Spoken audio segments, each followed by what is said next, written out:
मला 10 कोटी भेटल्यावर मी सगळ्यात आधी सुनीला 10 तोळ्याचं गंठण घेणार, सुनीला एसीची रूम देणार, तुला एसीची रूम देणार, नुसतं तुलाच नाही शिवाला सुद्धा एसी बसवणार, एसी.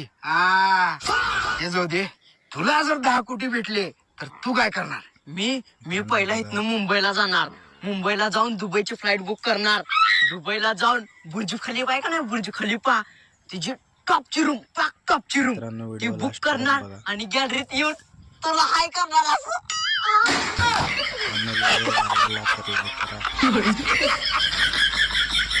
ओय, जर तुमच्या दोघांचे 10 कोटी खर्च करून झाले असतील तर तेवढं शेण काढून घ्या. दादा आज म्हशी लय छागल्यात वाटतं, मी पाठीत शेण भरतो, तू उचलून टाक निसता. चल चल. वास सुटला पाक.